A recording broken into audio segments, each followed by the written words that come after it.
दोस्तों, हमारे धर्म ग्रंथों में शेषनाग, वासुकी नाग, तक्षक नाग, कारकोटक नाग, धृतराष्ट्र नाग, कालिका नाग आदि नागों का वर्णन मिलता है। आज हम आपको इस लेख में इन सभी नागों के बारे में विस्तार से बताएंगे। लेकिन सबसे पहले हम आपको इन पराक्रमी नागों के पृथ्वी पर जन्म लेने से संबंधित पौराणिक कहानी सुनाते हैं। इन नागों से संबंधित यह कथा पृथ्वी के आदिकाल से संबंधित है। इसका वर्णन वेद व्यास जी ने महाभारत के आदि पर्वों में किया है।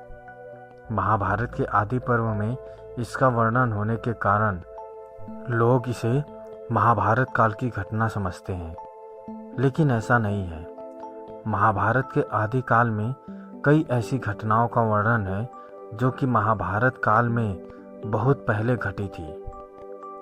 उन घटनाओं का संबंध किसी न किसी तरीके से महाभारत से जुड़ता है, इसलिए उनका वर्णन महाभारत के आदि पर्व में किया गया है। कद्रु और बिंता दक्ष प्रजापति की पुत्रियां थीं और दोनों कश्यप ऋषि को ब्याही थीं। एक बार कश्यप मुनि ने प्रसन्न होकर अपनी दोनों पत्नियों से वरदान मांगने को कहा।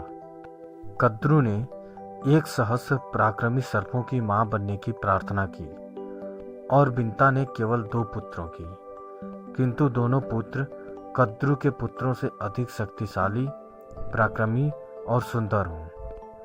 कद्रु ने 1000 अंडे दिए और बिंता ने 2।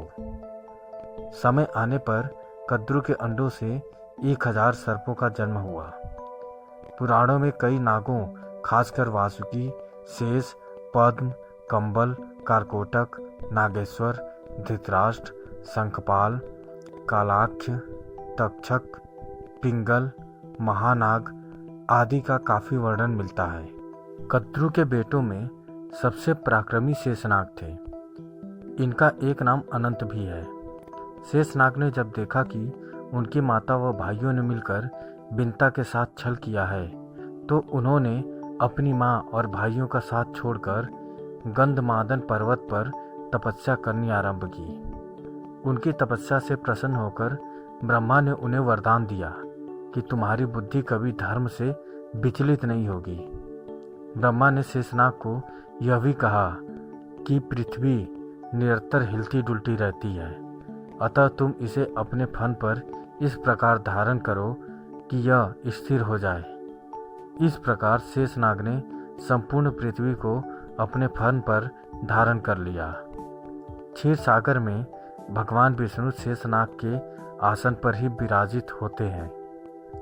धर्म ग्रंथों के अनुसार भगवान श्री राम के छोटे भाई लक्ष्मण व श्री कृष्ण के बड़े भाई बलराम शेषनाग के ही अवतार थे। धर्म ग्रंथों में वासुकी को नागों का राजा बताया गया है। यह भी महर्षि कश्यप व कद्रु की संतान थे।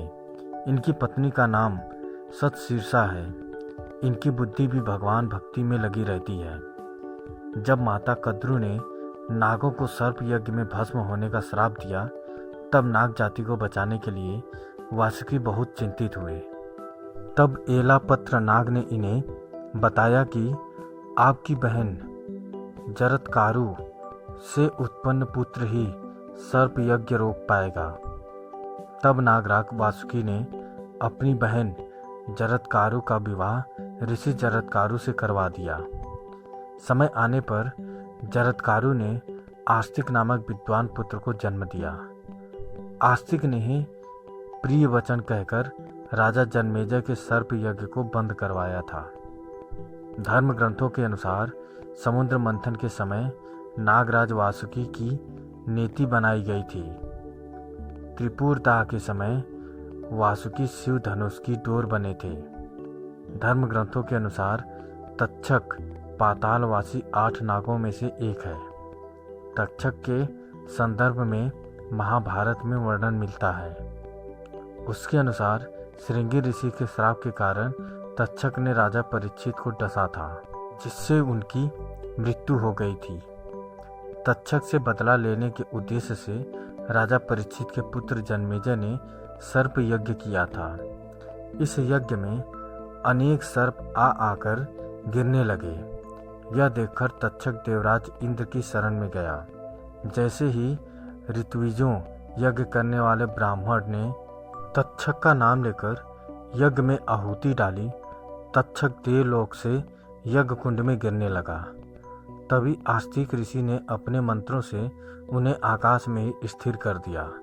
उसी समय आस्तिक मुनि के कहने पर जन्मेजय ने सर्प यज्ञ रोक दिया और तक्षक के प्राण बच गए।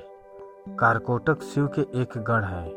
पौराणिक कथाओं के अनुसार सर्पों की मां कद्रू ने जब नागों को सर्प यज्ञ से भस्म होने का श्राप दिया, तब भयभीत होकर कंबल नाग ब्रह्मा जी के लोक में, शंखचूर्ण मणिपुर राज्य में, कालिया नाग जमुना में, धृतराष्ट्र नाग प्रयाग में, एलापत्र ब्रह्मलोक में और अन्य कुरुक्षेत्र में तप करने चले गए। ब्रह्मा जी के कहने पर कारकोटक नाग ने महाकाल वन में महामाया के सामने स्थित लिंग की स्तुति की। शिव ने प्रसन्न होकर कहा कि जो नाग धर्म का आचरण करते हैं उनका विनाश नहीं होगा। इसके उपरांत कारकोटक नाग उसी शिवलिंग में प्रविष्ट हो गया। तब से उस लिंग को कारकोटेश्वर कहते हैं। मान्यता है कि जो लोग पंचमी, चतुर्दशी और रविवार के दिन कारकोटेश्वर शिवलिंग की पूजा करते हैं उन्हें सर्प पीड़ा नहीं होती।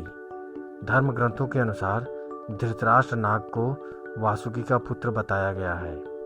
महाभारत युद्ध के बाद जब युधिष्ठिर ने अश्वमेध यज्ञ किया, तब अर्जुन व उसके पुत्र बब्रुवाहन के बीच भयंकर युद्ध हुआ। इस युद्ध में बब्रुवाहन ने अर्जुन का वध कर दिया। बब्रुवाहन को जब पता चला कि संजीवनी मणि से उसके पिता पुनः जीवित हो जाएंगे, तो वह उस मणि की खोज में निकला। वह मणि शेषनाग के पास थी। उसकी रक्षा का भार उन्होंने धृतराष्ट्र नाग को सौंपा था।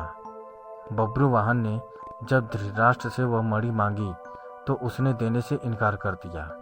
तब धृतराष्ट्र एवं बब्रुवाहन के बीच भयंकर युद्ध हुआ और बब्रुवाहन ने धृतराष्ट्र से वह मणि छीन ली। इस मणि के उपयोग से अर्जुन पुनर्जीवित हो गए।